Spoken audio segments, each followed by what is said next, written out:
ভাই প্রতীক আছে? কোন সে প্রতীক? আরো জুড়ে জুড়ে সুরে আরেকবার ইনশাআল্লাহ আকাশ বাতাস কাঁপিয়ে দাও। 12 তারিখ সারাদিন সকাল সন্ধ্যা ইনশাআল্লাহ বিজয় হবে, বিজয় মালা। মাশাআল্লাহ তাআলা আজিম। লিল্লাহি তাকবীর, লিল্লাহি তাকবীর। ইনকিলাব ইনকিলাব, জিন্দাবাদ জিন্দাবাদ, ইনকিলাব জিন্দাবাদ। আসন্ন নির্বাচনকে সামনে রেখে বাংলাদেশের ঐতিহ্যবাহী জেলা ফরিদপুরে 11 দলীয় নির্বাচনী ঐক্যবদ্ধ বাংলাদেশ তার উদ্যোগে আয়োজিত আজকের এই নির্বাচনী জনসভার সম্মানিত সভাপতি, সভামঞ্চে বসা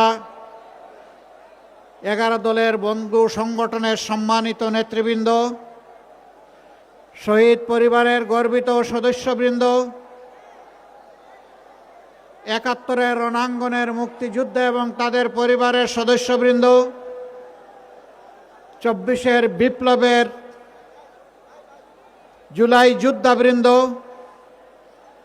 ফরিদপুরের ভাই ও বোনেরা, আজকের এই বিশাল জনসভায় শৃঙ্খলার কাজে নিয়োজিত রাষ্ট্রের বিভিন্ন গুরুত্বপূর্ণ বাহিনীর সম্মানিত সদস্যবৃন্দ, একই দায়িত্বে নিয়োজিত প্রশাসনের কর্মকর্তাবৃন্দ এবং সাংবাদিক বন্ধুগণ, ঢাকার বাইরে নির্বাচনী প্রচারণার আর একটা দিন মাত্র আমার হাতে আছে। এটাই মূলত বলতে হবে শেষ দিন। আমি আজকে আপনাদের মাধ্যমে গোটা জাতির সামনে কিছু বার্তা দিতে চাই। সামনে কোনো মাইক আর চলবে না, মাইক বন্ধ করেন। আপনাকে এই দায়িত্ব কেউ দেয় নাই, আপনি বসাবেন উঠাবেন। আপনার মাইকটা বন্ধ করে আপনি বসে যান। এরপরে যারা পারে তারা বসবে, যারা পারে তারা দাঁড়াবে। আর কাউকে বসার কথা বলার দরকার নাই ভাই, একটু নিজেকে সংযত করুন। সম্মানিত ফরিদপুরবাসী, আমি প্রথমে এই এলাকার কিছু কথা আপনাদের সাথে শেয়ার করতে চাই। ফরিদপুর পদ্মা বিধৌত একটি ঐতিহ্যবাহী জেলা। এই জেলার জন্ম গতকাল হয় নাই। এই জেলার জন্ম হয়েছে যুজন যুজন আগে। এরকম জেলা, বহু জেলা ইতিমধ্যে বিভাগে পরিণত হয়েছে, বিভাগীয় হেডকোয়ার্টার হয়েছে, মেট্রোপলিটন সিটি হয়েছে, সিটি কর্পোরেশন হয়েছে, উন্নয়ন কর্তৃপক্ষ গঠিত হয়েছে। কিন্তু ফরিদপুর কেন মাটির সাথে গড়াগড়ি যাচ্ছে? কেন হলো না? হলো না কারণ ফরিদপুর জায়গাটা ফরিদপুরে থেকে গেছে, অন্য একটা জায়গায় হয় না। এই কারণে আমরা সমস্ত জেলাকে সম্মান করি, কিন্তু যার যেটা পাওনা তাকে দিতেই হবে। এই ফরিদপুরের বিভাগ নিয়ে আগেও কথা বলেছি, এখনো কথা বলছি। ইনশাআল্লাহ ইনশাআল্লাহ বিইজনিল্লাহ আল্লাহ তাআলার ইচ্ছা এবং সাহায্যে আমরা যদি আগামী নির্বাচনের মধ্য দিয়ে এই দেশের জনগণের সেবা করার সুযোগ পাই, কথা দিয়ে যাচ্ছে ফরিদপুর নামেই বিভাগ হবে ইনশাআল্লাহ, অন্য কোনো নামে নয়। বাংলাদেশে এ পর্যন্ত যে কয়টি বিভাগ আছে নির্দিষ্ট সুনির্দিষ্ট জায়গার নামে হয়েছে। এইটা নিয়ে ছলচাতুরি করার কোনো দরকার ছিল না। এটা নেহায়েত এক ধরনের জিদি মানসিকতার থেকে এটাকে পিছিয়ে রাখা হয়েছিল। ইনশাআল্লাহ এই কালো অধ্যায়ের অবসান হবে। এই ফরিদপুর বিভাগ হওয়ার সাথে সাথে ফরিদপুরকে কেন্দ্র করে সিটি কর্পোরেশন হবে, মেট্রোপলিটন সিটি হবে, উন্নয়ন কর্তৃপক্ষ গঠিত হবে ইনশাআল্লাহ। এখন বলবেন যে জেলার কি হবে? অবশ্যই নদী আল্লাহ তাআলার নিয়ামত, কিন্তু সেই নদীগুলোকে হত্যা করে কঙ্কাল এবং মরুভূমি বানানো হয়েছে। আমরা সেই নদীগুলোতে প্রাণ ফিরিয়ে আনতে চাই। আমাদের উন্নয়ন কর্মকাণ্ডের যদি আল্লাহ আমাদেরকে সুযোগ দেন, অন্যতম প্রধান অগ্রাধিকার হবে নদীগুলা জীবন ফিরিয়ে দেওয়া। নদীর জীবন যদি ফিরিয়ে আসে, বাংলাদেশের জীবন ফিরে আসবে। এই নদী শুধু পানি দেয় না, এই নদী বহু সম্পদ আমাদেরকে দান করে। সম্মানিত ভাইয়েরা, এখানে মেডিকেল কলেজ হয়েছে কিন্তু পূর্ণাঙ্গ হাসপাতাল হয়নি, সে একই কারণ। অথচ এরপরে বহু মেডিকেল কলেজ হয়ে তার হাসপাতাল রফরফ করে অনেক উপরে চলে গেছে। ইনশাল্লাহ এই দাবিও আপনাদের পূরণ হবে, তবে প্রথম দিনই হবে না, একটু ধৈর্য ধরতে হবে। এখানে পাট উৎপাদন হতো, আগে পাটকলও ছিল সম্ভব, আমি জানি।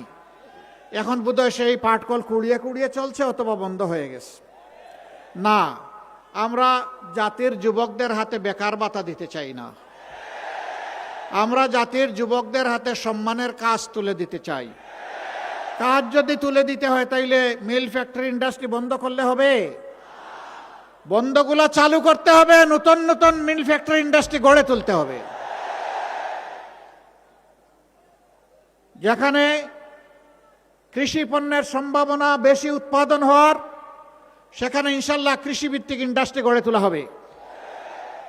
যেখানে ওইটুকু সুযোগ নেই, সেখানে ইলেকট্রোমেকানিক্যাল ইন্ডাস্ট্রি গড়ে তোলা হবে। আমাদের মূল লক্ষ্য হচ্ছে গোটা বাংলাদেশকেই শিল্পে পরিণত করা, পুরানা ধাঁচের কাজকর্ম থেকে বাংলাদেশকে সামনে নিয়ে আসা। আফসোস, 54 বছরে আরো অনেক কিছু আমাদের পাওনা ছিল, সেইটুকু আমরা পাইনি। একথা আমি বলবো না যে কিছুই হয়নি, হয়েছে, কিন্তু তার চাইতে 7 গুণ বেশি হওয়া সম্ভব ছিল। বাংলাদেশের 1 কিলোমিটার রাস্তা বিগত সরকার আমলে তৈরি করতে, মেরামত করতে যে পরিমাণ খরচ হয়েছে, চীনের মতো দেশ, ভারতের মতো দেশ, তার চাইতে 7 ভাগের 1 ভাগ অর্থ দিয়ে তারা সেই রাস্তা তৈরি করে। এ রাস্তার টাকা কোথায় গেল? কার পেটে ঢুকলো? কোন দেশে আশ্রয় নিল? জনগণ খুঁজে বের করবে। আর জনগণ যাদেরকে সরকারি দায়িত্ব দিবে সরকার হিসাবে, তাদের দায়িত্ব হবে ওদের পেটের ভিতরে হাত ঢুকে সেইগুলা বের করে নিয়ে আসা।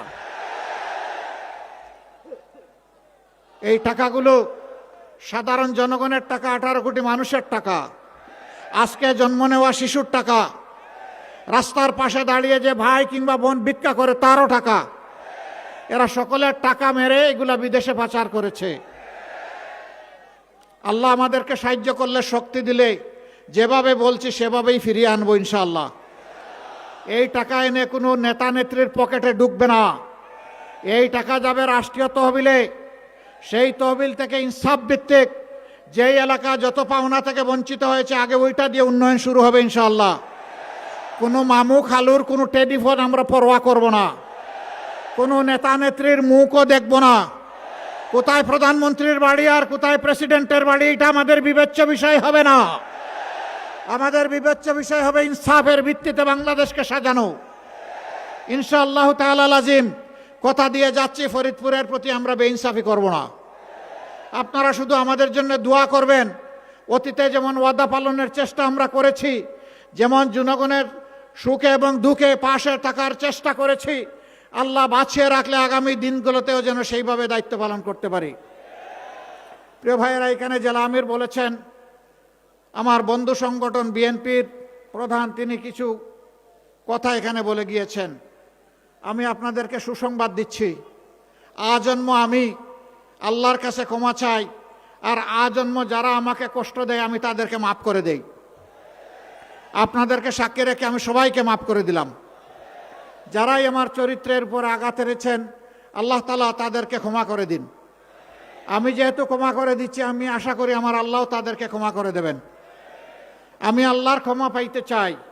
মানুষ হিসাবে আমিও ভুলের ঊর্ধ্বে নই।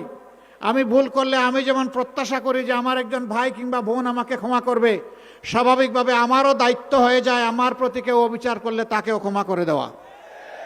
আমাদের এই জায়গা থেকে জেদ মেটানো এটা মানায় না, আর আমার রক্তের সাথে এটা যায়ও না। আপনারা দেখেছেন 24-এর বিপ্লবের পর 5 তারিখ রাত সর্বপ্রথম আল্লাহর মেহেরবানি আমার মুখ থেকেই বের হয়ে এসেছিল যে আমাদের উপর যারা অতীতে জুলুম করেছে দল হিসাবে আমরা কারো উপর থেকে প্রতিশোধ নেব না। ফরিদপুরবাসী আপনারা কি বলতে পারবেন যে এই ফরিদপুরে আমরা কারো উপর থেকে প্রতিশোধ নিয়েছি? আমরা নেইনি। এখানে আমাদের নেতৃবৃন্দের বিরুদ্ধে মিথ্যা মামলা দেওয়া লোকেরা ছিলেন, তাদের দিকে আমরা গোলাপের একটা পাপড়িও টুকে মারিনি। যে সামনে স্বাধীনতা, পিছনে পুলিশ, মৃত্যু কবুল করতে এসেছি, পিছু হটব না বলে নাই? বলেছে সেই মাদেরকে ভয় দেখাবেন না। মায়ের সন্তানদের মৃত্যু হয় নাই, মায়ের সন্তানরা জীবিত আছি আলহামদুলিল্লাহ। প্লিজ আমাদের মায়ের সম্মানে হাত দেবেন না। জীবন দিতে রাজি আছি, মায়ের সম্মান কাউকে কেড়ে নিতে দিব না ইনশাআল্লাহ। সম্মানিত ভাইয়েরা, 12 তারিখে 2টি ভোট। কয়টা ভোট?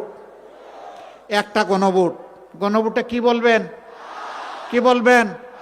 হ্যাঁ মানে আজাদি, না মানে গুলামি। আজাদি না গুলামি? আজাদি না গুলামি? ইনশাআল্লাহ আজাদির পক্ষে হা ভোট। ইনশাআল্লাহ হা বিজয়ী হবে। সেই হায়ের জোয়ার আছে বাংলাদেশে ইনশাআল্লাহ। দ্বিতীয় ভোটটি হচ্ছে এই যে আজাদিকে সংরক্ষণ করার জন্য সেই আজাদিওয়ালা দল লাগবে যারা, বা একটা গ্রুপ লাগবে যারা এই দেশটা ইনসাফের ভিত্তিতে চালাবে। সেই ভোটটা ইনশাআল্লাহ এবার 11 দলকে আপনারা আমানত হিসাবে সমঝাবেন। অতীতে যেমন আপনাদের সম্পদ নিয়ে আমরা কোনো খেয়ানত করি নাই, ভবিষ্যতে সেই আমানত সংরক্ষণ করব ইনশাআল্লাহ। আমাদের নির্বাচিত প্রতিনিধিরা আল্লাহর হুকুমে যদি নির্বাচিত হন, প্রতি বছর নিজের এবং পরিবারের প্রত্যেকটি সদস্যের আয় ব্যয়ের হিসাব জাতির সামনে পেশ করতে বাধ্য থাকবেন। আমরা কাউকে ছাড় দিয়ে কথা বলবো না। আমাদের শহীদরা আমাদের গাড়ে পবিত্র রক্তের আমানত রেখে গেছেন, সেই আমানতের সাথে আমরা বেইমানি করতে পারবো না। তাদেরকে সম্মান জানাতে হবে সততা, দক্ষতার সাথে এই দেশের মানুষের খেদমত এবং সেবা করার মাধ্যমে। ইনশাআল্লাহ আমরা বিশ্বাস করি চাঁদাবাজি, দুর্নীতি যদি বন্ধ হয়ে যায়, তাহলে আল্লাহর মেহেরবানিতে দেশের মানুষের জীবনে শান্তি এবং নিরাপত্তা নেমে আসবে। সম্মানিত ভাইয়েরা, তাহলে ওই ভোটটা যেখানে 11 দলের যে মার্কা দেওয়া হয়েছে, এইটাই আমাদের 11 দলের মার্কা, এটাই 18 কোটি মানুষের মার্কা। আমরা কোনো দলীয় সরকার কায়েম করতে চাচ্ছি না। আমি বলেছি, আবার বলছি, আমি জামাতে ইসলামীর বিজয় চাই না, আমি 18 কোটি মানুষের বিজয় চাই। সেই বিজয় অর্জিত না হওয়া পর্যন্ত আমাদের লড়াই চলতে থাকবে ইনশাআল্লাহ। মহান আল্লাহ আমাদেরকে সাহায্য করুন। আমরা থামব না, আমরা চলতেই থাকবো ইনশাআল্লাহ। যেই বাংলাদেশে আর অপকর্ম করতে কাউকে দেওয়া হবে না, দেওয়ার অপকর্ম করার কোনো সুযোগ থাকবে না ইনশাআল্লাহ। সমস্ত মানুষ আনন্দের সাথে, শান্তিতে, নিরাপদে ইনশাআল্লাহ যে বাংলাদেশে বসবাস করতে পারবে, সেটা হবে আমাদের বাংলাদেশ। ওই বাংলাদেশটাই আমরা করতে চাই। আর ওই গুপ্ত সুপ্ত এগুলার কোনো জবাব আমি দিতে চাই না। এই হাজারো লাখো মানুষ, আপনারা কি সবাই গুপ্ত নাকি? তো কেউ বললেই আমরা গুপ্ত হয়ে যাব? এগুলা ফেলে দেন, এগুলা পুরানা কাসুন্দি, এগুলাতে কিছু আসে যায় না। যারা বলেছেন যান, এইটাও তাদেরকে মাফ করে দিলাম, যান, এটাও রাখলাম না। কে লড়েছে অন্যায় অসত্যের বিরুদ্ধে, কে জীবন দিয়েছে, কে হাসতে হাসতে ফাঁসির কাস্টে গিয়েছে, এদেশের জনগণ তার সাক্ষী। নতুন করে কোনো প্রমাণ দেওয়ার আমাদের দরকার নাই। আল্লাহর মেহেরবানি প্রমাণিত। আল্লাহ যেন ভবিষ্যতে হকের উপর মজবুতভাবে আমাদেরকে দাঁড়িয়ে থাকার তৌফিক দান করেন। এবার আমি ইনসাফের প্রতীক দাঁড়িপাল্লা দিয়ে শুরু করছি। ফরিদপুর 1 আসন। আমি ঘোষণা দিয়ে দিই। হ্যাঁ, আমি ঘোষণা দিয়ে দিই। না, ঘোষণা দেওয়া লাগবে না। ফরিদপুর 1 আসনে কে? এক তো হয়ে গেছে, 3। ও, 1 তো আমরা দিয়ে আসলাম। জি। এরপরে 3, 2 গেল কোথায়? 2 ওই যে রিকশা। কেন? রিক্সা আমার প্রতীক। আসেন, রিক্সা নিয়ে আসেন।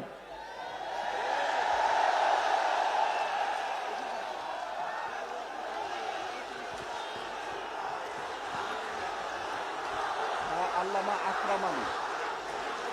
ডান দিকে আসেন, আমরা ডানপন্থী তো, ডান দিকে আসেন। আলহামদুলিল্লাহ, মাশাআল্লাহ। হযরত মাওলানা আকরাম আলী সাহেব, চিনেন উনাকে? কি নুরানি চেহারা, হাজার উস্তাদের উস্তাদ, ভালো লাগে দেখতে। এই ভালো মানুষটাকেই আমরা দিয়েছি আপনাদের সামনে। আপনারা তার সাথে আছেন, এই মার্কাটা দেখতে পাচ্ছেন? কি মার্কা? বাংলাদেশে যেই যানবাহনের সংখ্যা সবচেয়ে বেশি, এটার নাম হইল রিক্সা, তাই না?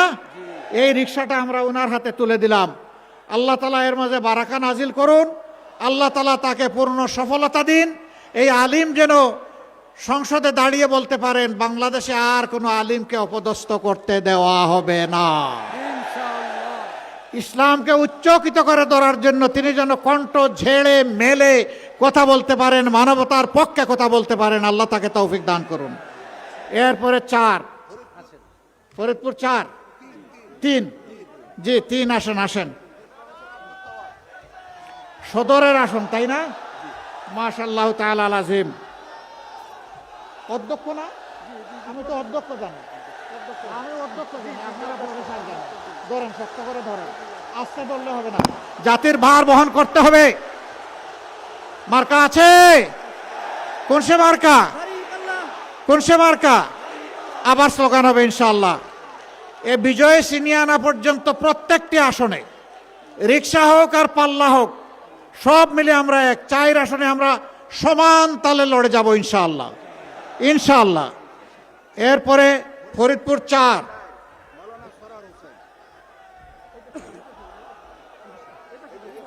আসেন, ডান দিকে আসেন, ধরেন, শক্ত করে ধরেন, এই জায়গায় ধরেন, আমি যেখানে ধরছি। জনাব মৌলানা সরওয়ার হোসেন, চিনেন উনাকে? আলহামদুলিল্লাহ। মার্কা আছে? কোন সে মার্কা? কোন সে মার্কা? আবার হবে ইনশাআল্লাহ। এরপরে রাজবাড়ি কত, 2 নাকি? 2 জনই আসেন, আসেন, হ্যাঁ আসেন, আসেন, আসেন, আসেন। রাজবাড়ি 1, আসেন। আপনি ধরেন, শক্ত করে ধরেন, এই জায়গায় ধরেন, মাশাআল্লাহ। ঠিক আছে? মার্কা আছে? কোথায় বলেন? রাজবাড়িতে। কোথায়? ইনশাআল্লাহ পাল্লার জয় হবে ইনশাআল্লাহ, ইনশাআল্লাহ। অ্যাডভোকেট নুরুল ইসলাম সাহেব, আপনাদের আবার জামাই কিন্তু উনি। অনেক সময় ছেলের চাইতে মানুষ জামাইকে বেশি ভালোবাসে না? জামাইয়ের জন্য সবাই ভালো করে দোয়া করে দিবেন ইনশাআল্লাহ। জি। এরপরে রাজবাড়ি 2, মাশাআল্লাহ। মার্কা দেখতে পাচ্ছেন? কি মার্কা? আরো জুড়ে, জুড়ে সুরে ইনশাআল্লাহ 12 তারিখ জিতে যাবে শাপলাকলি, মাশাআল্লাহ। এবার আমরা দাড়িপাল্লার পক্ষে একটু, যেহেতু এখানে 3টা প্রতীক আমরা হাতে দিয়েছি, তাদের পক্ষে। ও, মাদারীপুর আসছে? আচ্ছা, মাশাআল্লাহ, আসেন। হ্যাঁ, এটা মাদারীপুর কত? 3। মাদারীপুর 3, জনাব রফিকুল ইসলাম, তার হাতে আমরা ইনসাফের প্রতীক দাড়িপাল্লা তুলে দিলাম। তার জন্য দোয়া করবেন, আল্লাহ যেন তাকে সেখানে মর্যাদার সাথে সাফল্য এবং বিজয় দান করেন। এরপরে আর কেউ আছেন? আর নাই? এতটুকু? মাশাআল্লাহ। এবার আসেন, আওয়াজ তুলি। ভাই, প্রতীক আছে? কোন সে প্রতীক? আরো জুড়ে, জুড়ে সুরে আরেকবার ইনশাআল্লাহ আকাশ বাতাস কাঁপিয়ে দাও। 12 তারিখ সারাদিন, সকাল সন্ধ্যা ইনশাআল্লাহ বিজয় হবে, বিজয়মালা। মাশাআল্লাহ তাআলা আজিম। এবার বিদায়ের পালা। লিল্লাহি তাকবীর, লিল্লাহি তাকবীর। ইনকিলাব, ইনকিলাব, জিন্দাবাদ, জিন্দাবাদ, ইনকিলাব জিন্দাবাদ। ইনশাআল্লাহ 12 তারিখের বিজয় আল্লাহ তাআলা আমাদেরকে দান করুন। একটা ভোট, একটা সিট, সবগুলাই গুরুত্বপূর্ণ। তার পাহারাদারি করবেন, বিজয় হাতে নিয়ে ইনশাআল্লাহ আল্লাহর ইচ্ছা করে ফিরবেন। তারপরে ভালো করে উজু করে 2 রাকাত নামাজ, 4টা সিজদা, বিজা চোখ, আল্লাহর দরবারে শুকরিয়া আদায়। আল্লাহ হাফেজ। বাংলাদেশ জিন্দাবাদ। আসসালামু আলাইকুম ওয়া রাহমাতুল্লাহ।